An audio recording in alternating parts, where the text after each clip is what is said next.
In the last lecture, we have discussed in depth about what happens in act number 3 and act number 4, and I gave you the important shloka related to act number 4, how it is important when we consider the ethics of human life, because that act contains a lot of messages and advice by the older generation to the people of the younger generation. So, Shakuntala has taken leave of the ashram and the ashramites, and she is now going to meet her husband Dushyanta in his capital city. So, the act number 4 ended there, and now we are into act number 5. So, in this lecture, we will discuss act number 5, act number 6, and act number 7 also. So, which will be the last act, number 7.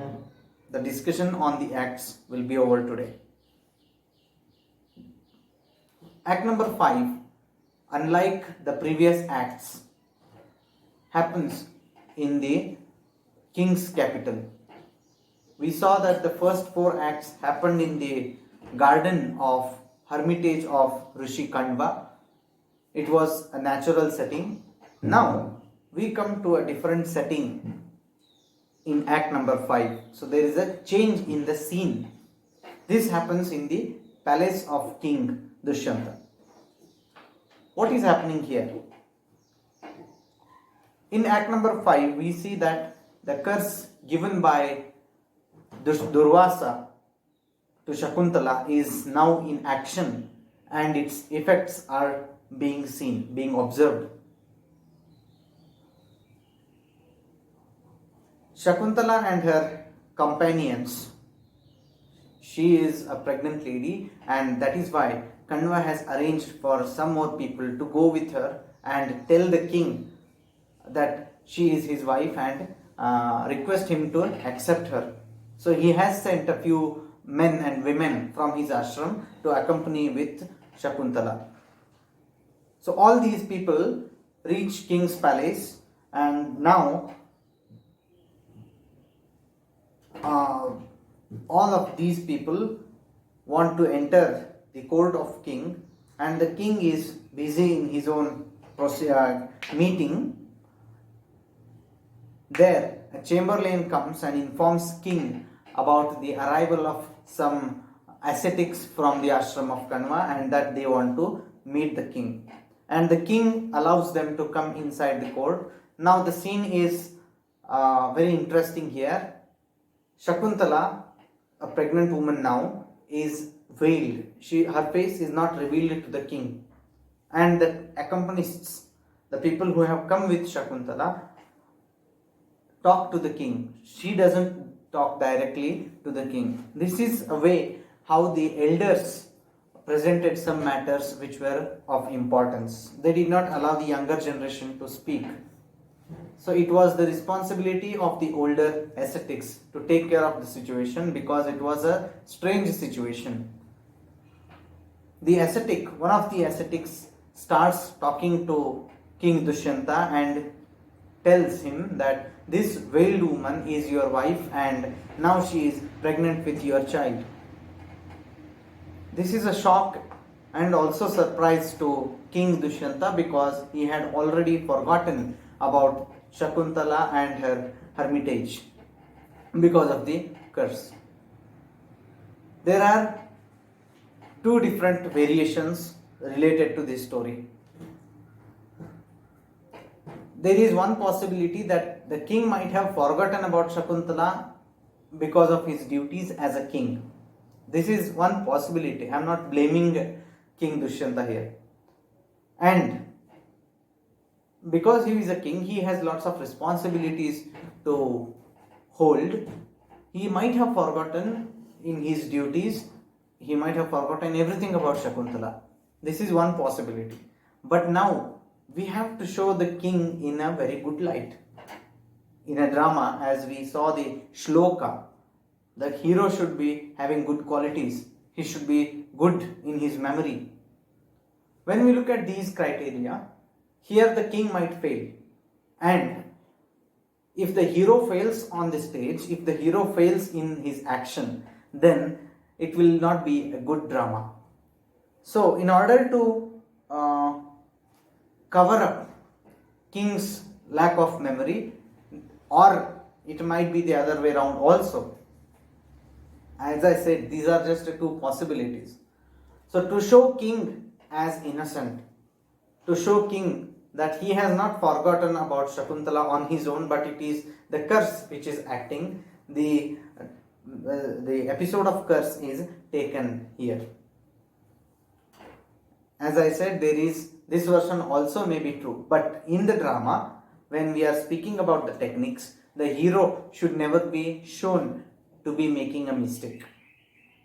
If we don't show the episode of curse, then we may hold the king responsible for his irresponsibility, right? But here, since the curse is acting upon both Shakuntala and Dushyanta, Dushyanta is unable to recognize this woman, and he starts arguing with the people who have come with Shakuntala, saying that you are falsely accusing me of a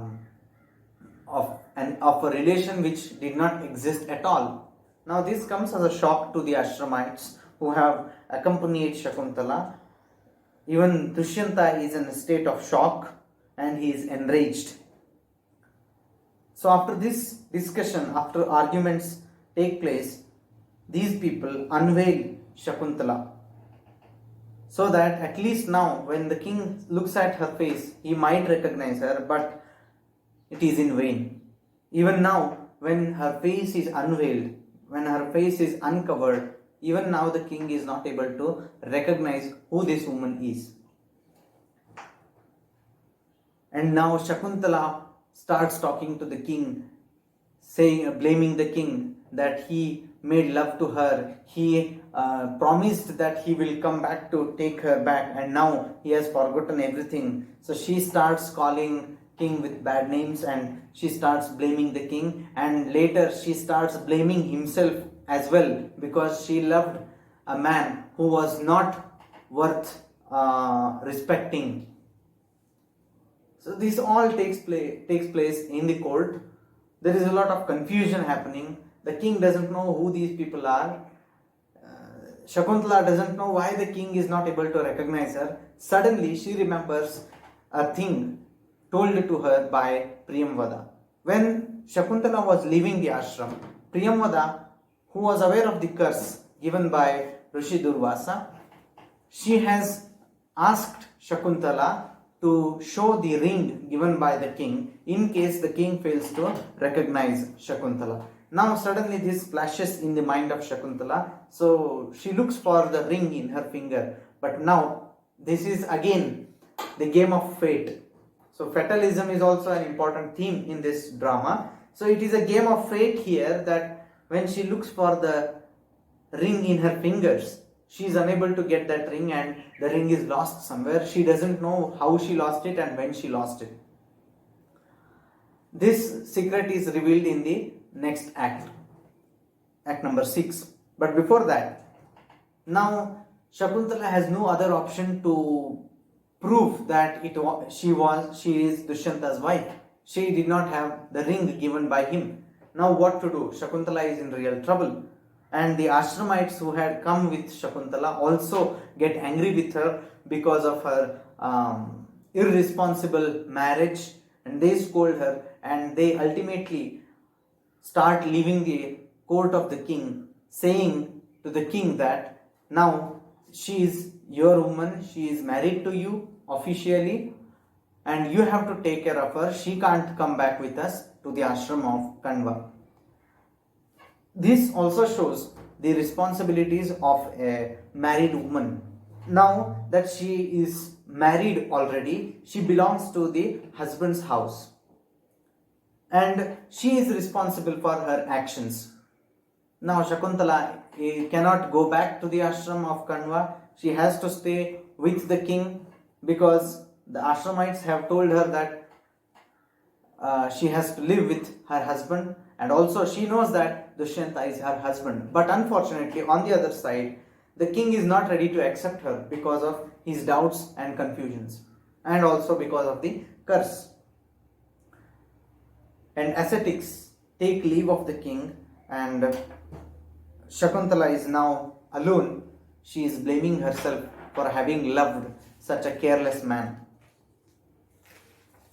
So this woman is alone in the court, and king is confused as to what to do with this woman. He thinks that somebody might be trying to bring a bad name to his character. That is why some people are playing a game against him. So there are a lot of confusions happening. He discusses with some of his intelligent ministers as to what to do with this woman, because she has now no shelter, and the king also knows that she is a pregnant woman, and leaving a woman as a destitute is a crime for a king. So after a discussion with the ministers, the decision is taken that Shakuntala should be given some shelter in the kingdom, but not in the king's palace. And here the king also remembers a premonition told to him by Vaikhanasa in the first act. He remembers that the son born to him will be having grand features of a world ruler. So the king thinks that they should wait for some more days until the lady Shakuntala delivers the baby. If they find that the baby's characteristic features are like a king, then he might accept the baby and his mother to be his wife. So Shakuntala is given shelter for some days in the kingdom. On the other side, king is also in a confused state. He has an additional responsibility of taking care of this pregnant woman whom he has not yet recognized. So some days pass, and suddenly the news comes that Shakuntala has disappeared. And some people who have seen that particular scene in which Shakuntala was disappearing, they come and tell the king that she disappeared in the form of light. Now actually this is explained later by Sutradhara, that she is taken to celestial abode by Menaka in the form of light in order to give her a better shelter. Now listening to this news, even the king is bewildered, totally confused, and he is at a loss. He feels that he has betrayed someone. He feels that maybe she was his real wife. So the act number 5 ends in this state of confusion, pain, and some sort of regret on king's part. So all the incidents happening in this particular scene, act number 5, all of these take place in the kingdom of Dushyanta, especially in the court of Dushyanta. This is basically a court scene where a lot of arguments take place, and ascetics try to convince king that it is his wife, but it is all in vain. So we can see the complete effect of Durvasa's curse happening in this drama here. There is a reference to another kind of, we can call it premonition or prediction, or we can even call it superstition. In today's world, we can call it superstition. In the beginning of the act number 5, when Shakuntala is moving inside the court of the king, her eyelid flashes, her eyelid trembles, and often it is considered as an evil omen. When Shakuntala, when she experiences this trembling of her right eyelid, she feels that something dangerous or something bad is going to happen to her. And in fact, it happens in the form when the king is unable to recognize who she is actually.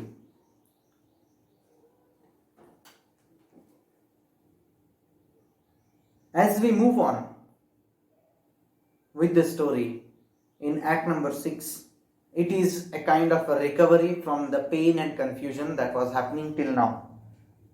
Again, this act is taking place in the kingdom of King Dushyanta, not in the forest. And Here are some important revelations, some important solutions to the problem which are being captured by Kalidasa in a very beautiful way. In Act number 6, it begins with some policemen. The king is in his court, and two policemen come with a man who is actually a fisherman. They have captivated him and they bring him to the court of king, and they say that he has stolen the ring of Dushyanta. But fisherman, who was not a thief actually, he reveals all the secret in a very clear way to the king. He says that he had found that ring when he was cutting a fish. He found it in the belly of a fish. So here we come to know that the ring was lost from Shakuntala's finger when she was moving on the river in a boat. She might be playing with water, and during that time the ring had fallen from her finger. It was eaten later by a fish which was caught by this fisherman. So again we can see the game of luck here. Game of fate or game of fortune, game of luck, all these are seen in this drama. In the fourth drama, unfortunately, he is not able to recognize Shakuntala. This is a game of fate. The second example for that is when she tries to look for the ring in her fingers, the ring is not seen. This is game of fate. But now it is the recovery. It is fortune which is playing its role now. So you can see how it all took place. One by one, the ring falling off her finger, it being eaten by a fish, the same fish being cut by a fisherman who is held captive by these policemen. So there is a link which is happening, which shows the power of fate, power of fortune. And the fisherman tells that this was found in the stomach of a fish, and after recognizing that it is king's ring, he has brought it to the notice of the policeman. In the main story, it is not told whether the fisherman was caught by the police or he came by himself. But in the drama, the role of policeman is shown in order to show how the king had a very good policing mechanism in his capital. He used his powers efficiently. He distributed his powers efficiently to efficient policemen who were taking control of the situations inside the capital city. So this scene is an addition done by Kalidasa, probably an addition done by Kalidasa, to show how the king has decentralized his powers and how effectively his subordinates are working in their respective works. Now, the king recognizes that the ring is his own, and the same ring was given as a gift to Shakuntala. Now, suddenly there is remembrance of all the episodes that took place in Act number 4. He remembers how he had once been to the forest and how he met Shakuntala there, how he fell in love with her, and they married in the Gandharva style, and he then remembers that he had given this ring as a gift to her. Now everything is revealed to the king and he regrets for his action. But now Shakuntala is not to be seen. She is already disappeared in the celestial abode with the help of Menaka. Now the king is regretting, he is feeling the pain of loss, and suddenly all the grace of kingdom is lost. Now there is another character which is very interesting here. That is the character of Sanumati. Now Sanumati is a friend to Menaka. She is sent by Menaka to spy upon the king. Menaka wanted to confirm whether the king really misses Shakuntala or not, or whether he has remembered Shakuntala at all or not. So Sanumati is spying over the king. She meets some young women in the city who are talking of celebrations, and then some other people come there and say that the celebrations of the festivals are cancelled because the king is in gloom. When the king is sad, we cannot celebrate festivals in our kingdom. So all these scenes are shown there, and Sanumati is an observer of all these things, and she realizes that okay, the king is really sad for his actions. Then we see the king in a completely pessimistic, penitent mood. He is missing Shakuntala, he is regretting for the action which he had done. He is feeling bad because he had shown disrespect towards this woman who had come to him. In all this kind of a mood, he is trying to remember Shakuntala, and his charm as a king is getting lost day by day. He is out of his mind, he is unable to do his duties as a king properly because he is now lovesick and he is missing his wife. Now the king is shown to sit in some garden. He is not sitting there to relax or enjoy, but he is trying to remember how he had spent a few days with Shakuntala in her garden, and he is remembering her face.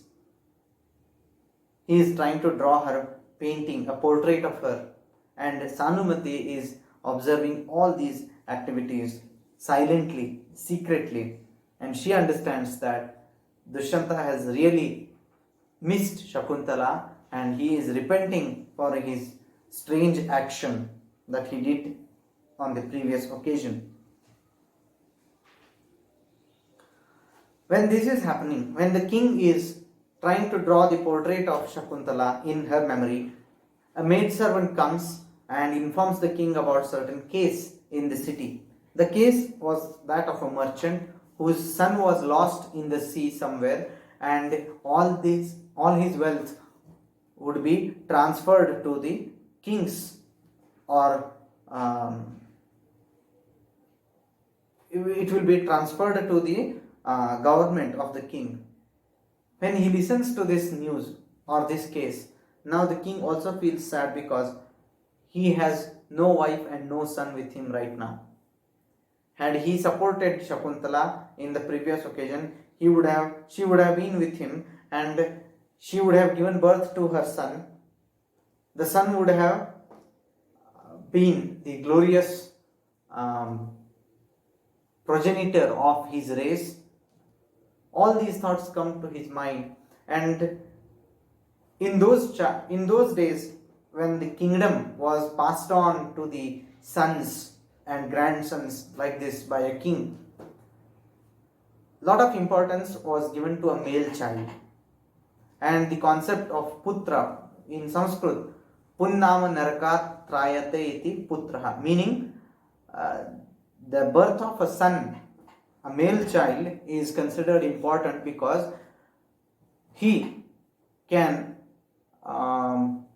pay a tribute to the ancestors and thereby avoid keeping his son in some sort of debt to the ancestors. So having a child, or especially for a king having a son, male child, was very important. And now the king is regretting. He is imagining that his future will be bleak without a son, and he is again lamenting and crying over the loss of Shakuntala and her child. When all this is happening, this is being informed by Sanumati to Menaka, and now it is time for the complete recovery for both Dushyanta and Shakuntala. At the end of Act number 6, we can see that a magnificent chariot, a Ratha, has come near King Dushyanta, and Matali, the charioteer of Indra, has come in that Ratha, and he asks Dushyanta that Indra has called him for some help. Indra is fighting against the demons and that he needs the help of Dushyanta. The act ends there, wherein Dushyanta goes with the chariot to the place of Indra to fight against the demons. he is fulfilling his responsibility as a king on the earth. And as a king on the earth, it was responsibility of a king to help in the works of the god. Thereby, Dushyanta is keeping his promises as a king of the earth as well as a friend to the gods. And we can see this is a supernatural element. This is the quality of epics. Okay, all the time you see some divine elements, some supernatural elements. How can Sanumati suddenly come from the heaven to earth? Is it possible in reality? No. How can Shakuntala suddenly disappear in the form of light to the heavenly abode of Menaka? Not possible in reality, but it is possible in the epics. It is shown as it is possible in the epics because with these supernatural elements, epics go to a grander level. And always the kings and queens shown in the epics have demi or quasi divine features or characters. They are not completely human, not completely divine. They are in between the gods and the humans. That's why you see Arjuna, Karna, all of them with supernatural powers. Although they look like humans, although they are humans, they have some divine element in them. In the same way, even the other kings in the mythological stories used to help the gods and get blessings from the gods as a return to their help. So here Dushyanta is taking an additional responsibility of serving the god to fight against the evil forces. Thereby he is trying to recover himself and recover from his loss. Act number 6 ends there, where Dushyanta also disappears with Matali and the chariot and the magnificent chariot in order to fight against the demons who were troubling Lord Indra. Act number 6 ends there. In the next lecture, we will look at act number 7, and then we will discuss in general what all has happened till now in the story and what all are the important themes, characters, and the rest of the things of the drama. Thank you so much.